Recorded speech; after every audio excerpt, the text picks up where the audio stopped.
In the hills just beyond the bustling city of Jerusalem, nestled among olive trees and ancient stones, lies the small village of Bethany. This village, though modest in size, is rich in history and meaning. Its stone houses cluster together on the slopes, overlooking the sacred city, and the Mount of Olives rises gently in the background, a silent witness to centuries of stories. Bethany was, in many ways, a place of simple beauty and quiet rhythms. Life here moved at a slower pace, far removed from the noise and commotion of Jerusalem's crowded streets. The air was often filled with the scent of wild herbs and the gentle sound of birdsong, creating an atmosphere of peace and tranquility. Olive groves and vineyards dotted the landscape, their leaves shimmering in the sunlight. These groves were not just beautiful, they were the lifeblood of the village, providing food, oil and wine for the people who called Bethany home. The land itself seemed to nurture a spirit of hospitality and abundance. As the sun set over the hills, casting golden light across the stone pathways, Bethany took on an almost magical quality. This quiet village, with its winding lanes and welcoming homes, held a special place in the heart of Jesus. Bethany was the home of his dear friends, Mary, Martha, and their brother Lazarus. Their house was a place where Jesus could lay aside the burdens of his ministry, if only for a little while, and simply be among those who loved him. In Bethany, Jesus found solace. The village became a sanctuary, a place where he could rest, reflect, and renew his spirit. Here, he was not just a teacher or a miracle worker, he was a friend, welcomed and cherished. Whenever the crowds pressed in too closely, or the demands of his ministry grew overwhelming, Jesus would retreat to Bethany. It was a refuge, a place where he could escape the relentless pace of public life and find comfort in the company of those who understood him. He shared countless meals with Mary, Martha, and Lazarus. Around their simple table, laughter and conversation flowed freely. These meals were more than just nourishment, they were moments of connection, of sharing stories, hopes, and dreams. The family welcomed Jesus into their home with open arms and open hearts. Their hospitality was legendary, a reflection of the deep bonds of friendship and trust that had grown between them. They listened to his teachings, not just as followers but as friends eager to learn and grow. In the quiet of their home, Jesus' words took on new meaning, touching their hearts in ways that public sermons never could. Their home became a sanctuary of peace and friendship, a place where faith was lived out in everyday acts of kindness and love. The warmth of their hospitality made their house a beacon of hope for all who entered. The Gospels offer us glimpses into the lives of this remarkable family. Through their stories we see what it means to welcome others, to serve with humility, and to love without reservation. Martha, known for her hospitality, was often busy preparing food and tending to her guests. She poured her energy into making sure everyone felt at home, her hands always at work, her heart always open. Mary, on the other hand, preferred to sit at Jesus' feet, listening intently to his every word. She was drawn to his teachings, eager to soak in the wisdom and love he offered so freely. Lazarus, though less prominent in the biblical accounts, was equally loved by Jesus. His presence completed the family, and his story would soon become one of the most extraordinary in all of Scripture. Together, Mary, Martha, and Lazarus created a home filled with warmth, love, and deep faith. Their bond with Jesus was built on trust, shared experiences, and a profound sense of belonging. The bond between Jesus and this family was strong and enduring. It was a friendship that transcended the ordinary, rooted in mutual respect and genuine affection. This bond was forged in shared meals, heartfelt conversations, and acts of kindness. In their home, Jesus found not just rest, but a sense of family, a place where he was truly known and loved. Yet, as with all deep relationships, this bond would be tested. In Bethany, a series of extraordinary events would unfold, events that would challenge their faith, deepen their love, and ultimately strengthen the ties that bound them together.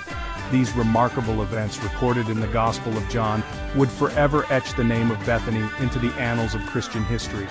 The story of this village, and the family who lived there, continues to inspire all who seek friendship, faith, and the true meaning of home.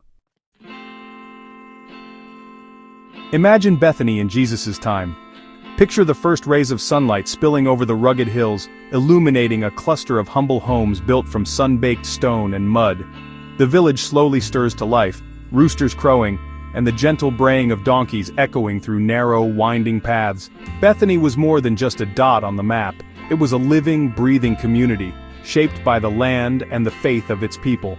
A small village nestled on the eastern slope of the Mount of Olives, Bethany was surrounded by rolling hills and fertile valleys.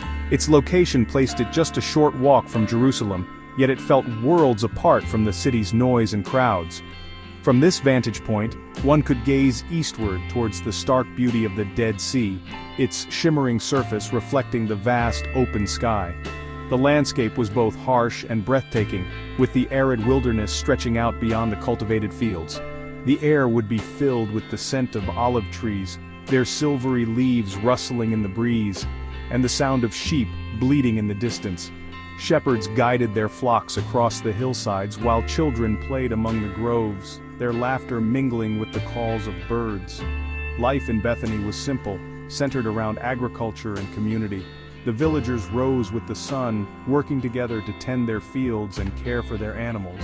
Daily life was a tapestry of shared labor, mutual support, and close-knit relationships. Families worked the land, cultivating grapes for wine and olives for oil. The harvest season was a time of both hard work and celebration, as neighbors gathered to press olives and stomp grapes, their hands stained with the fruits of their labor. Even the youngest members of the community played their part, learning the rhythms of planting and reaping from their elders. These skills were passed down through generations, connecting each family to the land and to each other. They tended to their flocks and drew water from the village well, a central meeting place where news was shared and friendships deepened. The well was more than a source of water, it was the heart of the village, a place of laughter, stories, and daily rituals. In the cool of the morning, women would gather to bake bread in clay ovens, the aroma drifting through the village. Meals were simple but nourishing, often shared with neighbors and travelers alike. Life followed the rhythms of nature, marked by the changing seasons and the Jewish festivals. The cycle of planting, tending and harvesting was interwoven with moments of joy and reflection as the community came together to celebrate Passover, Sukkot, and other sacred days. As dusk fell, oil lamps flickered in the windows, and families gathered for evening prayers. The village would quiet, the day's labors giving way to rest and gratitude. The people of Bethany, like their neighbors in Jerusalem, were deeply devout.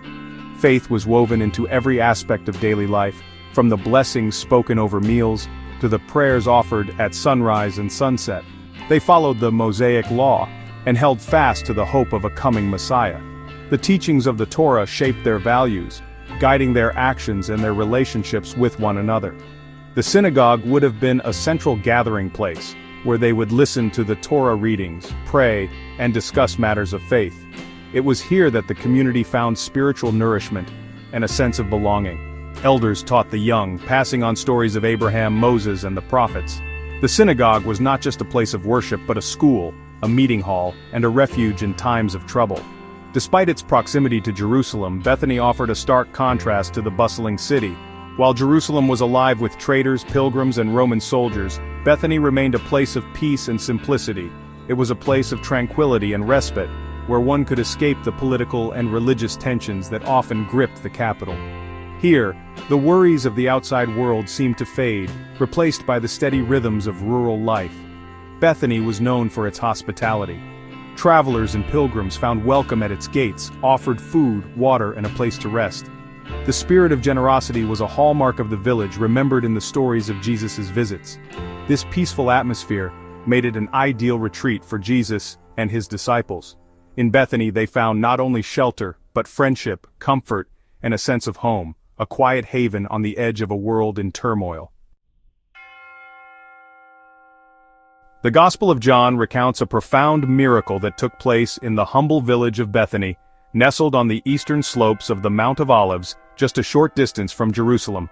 This small, seemingly ordinary village would become the setting for one of the most extraordinary events in the life and ministry of Jesus, a miracle that would echo through the ages and forever bind Bethany to the story of hope, faith, and resurrection. In the quiet streets and stone houses of Bethany, life moved at a gentle pace. But on this day, the air was heavy with sorrow, for a beloved member of the community had died. The miracle that was about to unfold would not only change the lives of those present, but would also become a beacon of faith for generations to come. Lazarus, the brother of Mary and Martha, had fallen gravely ill. Despite the sisters' desperate hope and prayers, Lazarus succumbed to his illness and died, leaving his family and friends in deep mourning. The loss was felt not only by his sisters but by the entire village, who gathered to comfort them in their grief. News of Lazarus' death reached Jesus, who was staying some distance away. Though he loved Lazarus and his sisters dearly, Jesus did not immediately set out for Bethany. Instead, he told his disciples that this illness would not end in death, but would serve to reveal the glory of God. After 2 days, Jesus began the journey to Bethany, accompanied by his disciples, determined to bring comfort and hope to his grieving friends. Upon arriving in Bethany, Jesus was met at the village gates by Martha and Mary, the sisters of Lazarus.